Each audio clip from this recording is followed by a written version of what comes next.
వీక్షకులందరికీ నమస్కారం. అందరికీ నూతన తెలుగు సంవత్సరాది శ్రీ విశ్వావసు నామ సంవత్సర ఉగాది శుభాకాంక్షలు. మిథున రాశి వారికి ఈ సంవత్సరం ఏ విధమైనటువంటి ఫలితాలు కలగబోతూ ఉన్నాయో ఈ వీడియో ద్వారా క్లుప్తంగా తెలుసుకునేటువంటి ప్రయత్నం చేద్దాం.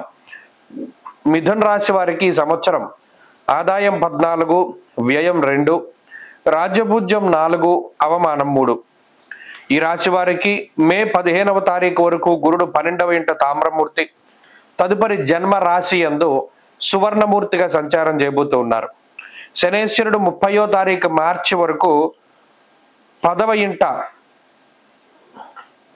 తామ్రమూర్తిగా, అంటే దాని తర్వాత మార్చి 30 తర్వాత 10వ ఇంట తామ్రమూర్తిగా సంచారం చేస్తారు. రాహుకేతువులు మే 21వ తారీఖు వరకు 10, 4వ ఇంట సువర్ణమూర్తులు, తదుపరి 9, 3 స్థానాల్లో రజతమూర్తులుగా సంచారం చేస్తారు. ఇక్కడ విషయాన్ని గుర్తుపెట్టుకోవాలి. ఈ సంవత్సరం దీర్ఘ సంచార గ్రహాలైనటువంటి గురు, రాహు, శనేశ్వరుల యొక్క బలము అనేటువంటిది ఈ రాశి వారికి లేదు. గతంలో రాహు యొక్క బలం ఉన్నది. గురుడు వ్యయస్థానంలో ఉన్న అర్ధశుభుడు, అంటే కొంత ఖర్చు పెట్టించేటువంటి స్థానంలో ఉన్న ఏ శుభ కార్యక్రమాలకో లేదా మనకు కావలసినటువంటి వాటికో ధనాన్ని ఖర్చు పెట్టిస్తూ ఉంటారు. ఇప్పుడు గురుడు కూడా 12వ స్థానాన్ని వదిలిపెట్టి జన్మరాశిలోకి ఆయన సంచారాన్ని మార్చుకున్నారు. అలాగే శనేశ్వరుడు 9వ స్థానాన్ని వదిలి 10వ స్థానానికి వచ్చారు. కంటక స్థానాలు అంటారు. కేంద్ర స్థానాల్లో శనేశ్వరుని యొక్క స్థితి అది అంత అనుకూలమైనటువంటి స్థితి ఏమీ కూడా కాదు. అనగా ఈ లెక్కను చూసుకుంటే దీర్ఘ సంచార గ్రహాలు ఏవి కూడా ఈ రాశి వారికి అనుకూలంగా లేవు. ఇటువంటి పరిస్థితుల్లోనే జన్మ జాతకం అనేటువంటిది చాలా ఉపయోగపడుతుంది. జన్మ జాతకంలో దశాంతర దశలు గనక యోగిస్తూ ఉంటే, మంచి దశలు మంచి అంతర్దశలు గనక కొనసాగుతూ ఉంటే వారికి శుభ ఫలితాలు అనేటువంటివి వస్తాయి. అయితే ఇప్పుడు ఈ సంవత్సరంలో మృగశిర నక్షత్రం వారికి కందాయ ఫలం 2, 2, 1గా ఉన్నది. కాబట్టి వీరికి సంవత్సరం చివరిలో ఉండేటువంటి 4 నెలలు కూడా యోగ్యంగా ఉంటాయి. ఆరుద్ర నక్షత్రం వారికి కందాయం 5, 0, 4గా ఉన్నది. మధ్య శూన్య మనోవ్యధ అన్నారు. అంటే మధ్యలో 0 వచ్చింది కాబట్టి మానసికమైన క్లేశములు అనగా సమస్యలు ఈ రాశి వారికి ఈ సంవత్సరంలో ఎక్కువగా ఉంటాయి.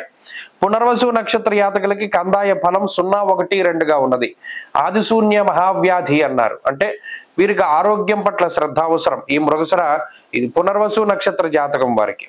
ఇక జన్మగురుడు, దశమ శనేశ్వరులు కొంత ప్రతికూలమైనటువంటి ఫలితాలను ఇస్తారు. మరి 1, 10 స్థానాలు అవి 2 కూడా కేంద్రాలు కాబట్టి దీనివల్ల రాజకోపో యశోహాని ఉద్యోగస్య విరోధకం. ప్రత్యేకించి గురు శనుల యొక్క సంచారం ఎప్పుడూ కూడా ఉద్యోగాన్ని ఎలా తీసేద్దామా అనేటువంటి దానిపైన ఉంటుంది. కాబట్టి మిథున రాశి వారు ఈ విషయమే చాలా జాగ్రత్తగా ఉండాలి. అటు దశమంలో శనేశ్వరుడు కూడా వ్యాకులం శోక సంతాప పాపం ఉద్యోగ విఘ్నకం అన్నారు.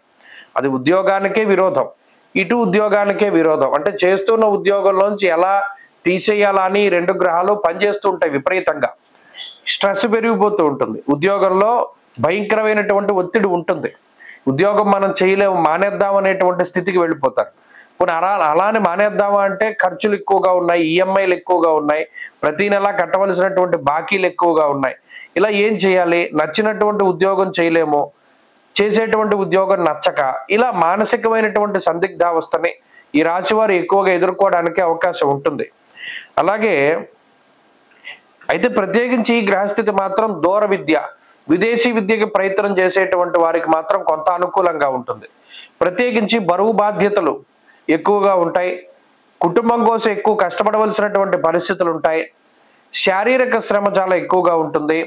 శరీరం బరువు పెరుగుతూ ఉంటారు. బరువు పెరగడం వల్ల వచ్చేటువంటి అనారోగ్య సమస్యలు కొంత బాధించడం, వంశపారంపర్యంగా వచ్చేటువంటి ఆరోగ్యపరమైనటువంటి ఇబ్బందులు కొంత ఎక్కువగా బాధిస్తూ ఉండేటువంటి పరిస్థితులు ఉన్నాయి. ఈ సంవత్సరంలో భూమిని నమ్ముకుని జీవనాన్ని సాగించేటువంటి వారు మిశ్రమ ఫలితాలని అందుకుంటారు. మద్యము, స్పెక్యులేషను, లిటిగేషన్ వ్యవహారాలు, వైట్ కాలర్ వృత్తి, మాంస విక్రయం చేసుకునేటువంటి వారు, పాత సామాన్లు కొని వ్యాపారం చేసేటువంటి వారు, మార్కెటింగ్ రంగంలో ఉండేటువంటి వారు, పొగాకు, పత్తి వ్యాపారస్తులు మరియు ఇన్సూరెన్స్ ఏజెంట్లు, రాజకీయ నాయకులకు ఈ సంవత్సరం కొంతలో కొంత శుభ ఫలితాలు వస్తాయి. దశమ స్థానంలో శనేశ్వరుడు ఇందాక మనం చెప్పుకున్నట్టు ఉద్యోగపరమైనటువంటి చికాకులకు ఆయన కారణమవుతారు.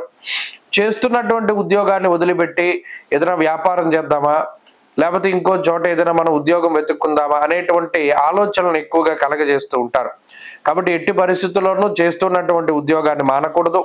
ప్రత్యేకించి ఉద్యోగంలో ఏదైనా మార్పు చేర్పులు చేయవలసి వస్తే చేతిలో ఇంకో ఉద్యోగం ఉంటేనే కానీ ఉన్న ఉద్యోగాన్ని వదిలిపెట్టకూడదు. అది ప్రధానంగా ఈ రాశి వారు గుర్తుపెట్టుకోవాలి. అలాగే దశమ రాహు సంచారం మారిపోయినది. 9వ స్థానమందు రాహు ఉన్నారు. ముఖ్యంగా నవమ రాహు యొక్క స్థితి అంత మంచిది కాదు. అది గోచారంలోనైనా జాతక భాగంలో లగ్నాత్తు నవమ రాహు అయినా సరే అంత అనుకూలమైనటువంటి గ్రహం కాదు. భాగ్యము అనగా పూర్వపుణ్యాన్ని సూచించేటువంటిది. 9లో రాహు ఉండడం వల్ల పుణ్య కార్యక్రమాలు ఆచరించలేకపోతారు. తీర్థయాత్రలు, దైవ దర్శనాలు, పుణ్యనదీ స్నానాలు చేయలేకపోతారు. ప్రతి సంవత్సరం ఆనవాయితీగా ఏదైనా పూజాది కార్యక్రమాలు చేస్తూ ఉంటే ఈ సంవత్సరం ఏదో ఒక అడ్డు వస్తుంది, చేయనివ్వరు. గుడికి వెళ్ళనివ్వరు, పుష్కర స్నానం చేయనివ్వరు, ఏదైనా పుణ్యనదీ స్నానాన్ని చేయనివ్వరు. ఇలా మిథున రాశి వారికి దైవ బలాన్ని తగ్గించడానికి రాహు 90% కృషి చేస్తూ ఉంటారు. కాబట్టి ఇది ఒకంత మానసికంగా ఇబ్బంది పడేటువంటి అంశం. అలాగే ఆరోగ్యం పట్ల శ్రద్ధ అవసరం. అధికమైనటువంటి ఖర్చుకు అవకాశం ఉంటుంది. గృహములు, స్థిర చరాస్తులు, బంగారం వంటి వాటిని కొనుగోలు చేయడానికి, శుభ కార్యక్రమాలు చేయడానికి రాహు అవకాశాన్ని ఇస్తారు. అయితే పిత్రార్జితాన్ని వినియోగించుకుంటారు. తండ్రి వంశపారంపర్యంగా తాత ముత్తాతల నుండి వచ్చినటువంటి ఆస్తిపాస్తుల్ని అమ్ముకోగలుగుతారు, వాటిని అనుభవించగలుగుతారు. అలాగే వంశపారంపర్య వ్యాపారాలను కూడా చక్కగా ముందుకు తీసుకెళ్ళగలుగుతారు. ఈ రకంగా ఈ సంవత్సరం మొత్తము కూడా కొంత ఆర్థిక భారము, కొంత ఆరోగ్యంలో ఇబ్బందికరమైన పరిస్థితులు, అటు ఇటుగా ఉండేటువంటి పరిస్థితులు, కుటుంబ భారము, ఉద్యోగ పరిస్థితులు, వీటి మీద ఎక్కువగా కాన్సన్ట్రేట్ చేయవలసి వస్తుంది. ప్రత్యేకించి ఎక్కువగా నెత్తిపైన అప్పుల్ని పెట్టుకోవడానికి ప్రయత్నం చేయకండి.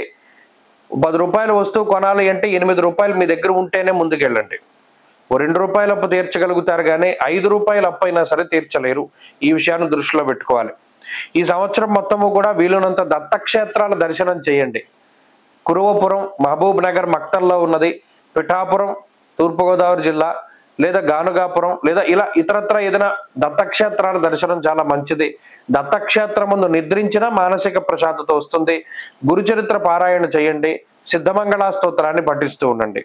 ఈ సంవత్సరంలో ఆరాధించవలసినటువంటి దైవం దత్తాత్రేయుడు. అనుకూల వారం సోమ బుధవారాలు. అదృష్ట వర్ణము ఎరుపు. అదృష్ట సంఖ్య 6. స్వస్తి.